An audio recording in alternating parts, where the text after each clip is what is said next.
Saudari-saudaraku yang terkasih, apa artinya Yesus naik ke surga? Yesus adalah Allah yang datang ke dunia, wafat, bangkit, dan naik ke surga. Dalam Kisah Para Rasul dan Injil Markus dikatakan, Ia duduk di sebelah kanan Allah Bapa. Artinya ini Raja segala raja. Bacaan kedua yang kita dengarkan tadi dari Efesus dikatakan, Ia jauh lebih tinggi dari segala pemerintah dan penguasa dan kekuasaan dan kerajaan dan tiap-tiap nama yang dapat disebut. Bukan hanya di dunia ini saja, melainkan juga di dunia yang akan datang. Ya? Raja segala raja.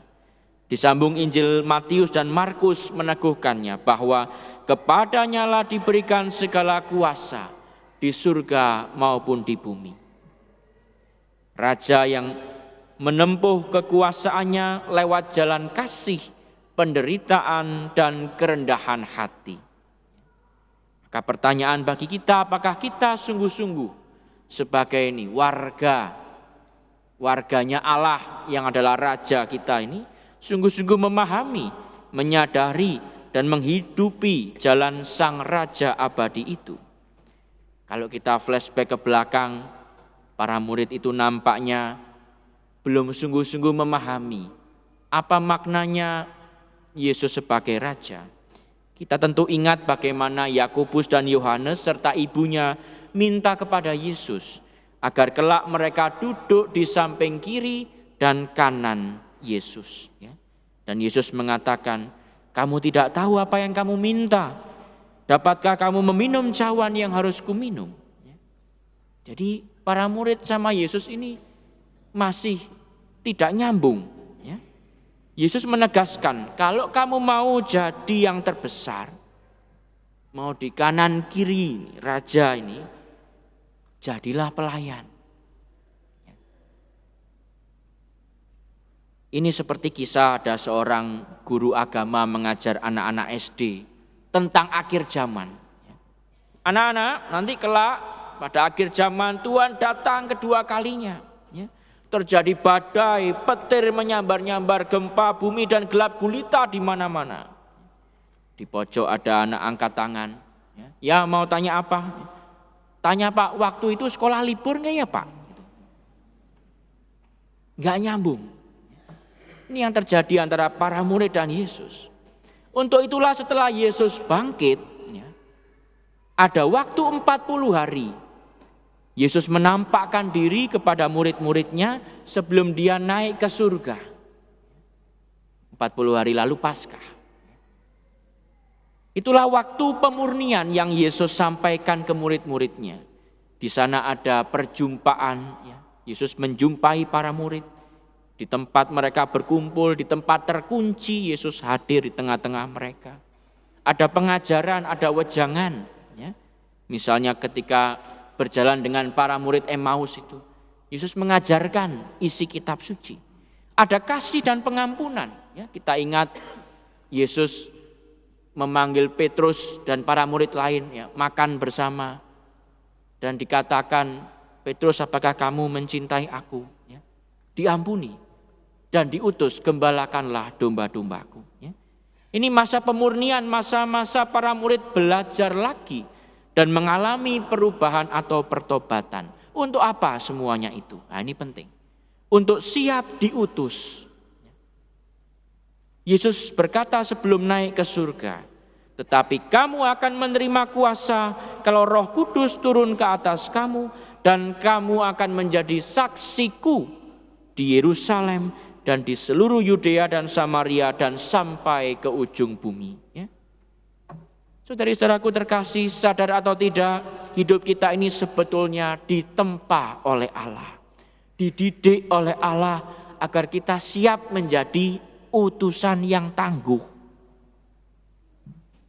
Maka kalau kita dibutuhkan oleh gereja, oleh masyarakat, di gereja misalnya diminta jadi ketua lingkungan, jadi prodiakon, atau kegiatan di lingkungan gereja, jangan buru-buru dikatakan, wah saya nggak siap Romo gitu.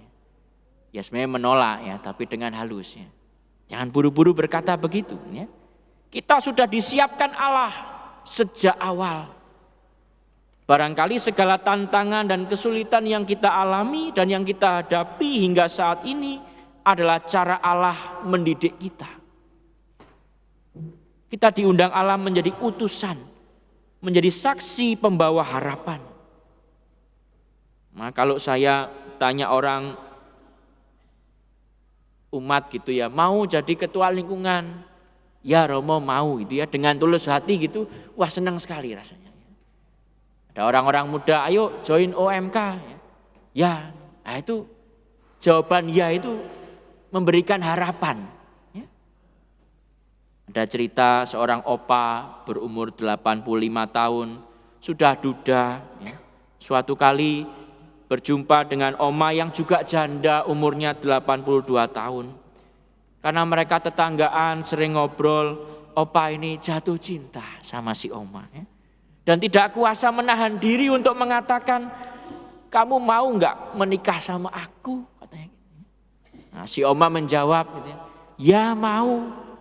Wah senang sekali ya si opa. Maka malam itu tidur nyenyak sekali. Tapi ketika pagi bangun, dia lupa apa jawaban si oma kemarin. Ya. Lalu gelisah, nggak bisa makan, nggak bisa tidur. Terus anaknya usul, udahlah, opa telepon aja. Dengan malu-malu si opa telepon oma itu. Aku kemarin tanya, apakah kamu mau menikah sama aku? Tapi aku lupa jawabannya apa. Oma itu menjawab, untung kamu telepon. Saya jelas menjawab ya, tapi lupa kepada siapa. Saya hanya mau mengatakan bahwa jawaban ya itu memberi pengharapan. Memberi pengharapan kepada sesama. Kalau kita mengatakan ya pada gereja yang membutuhkan, mengatakan ya pada istri atau anak yang membutuhkan waktu kebersamaan dengan kita, itu memberikan pengharapan, memberikan rasa nyaman pada sesama. Itulah tanda-tanda bahwa kita sungguh siap menjadi utusan Tuhan. Sebagai utusan kita membawa harapan. Tidak perlu khawatir.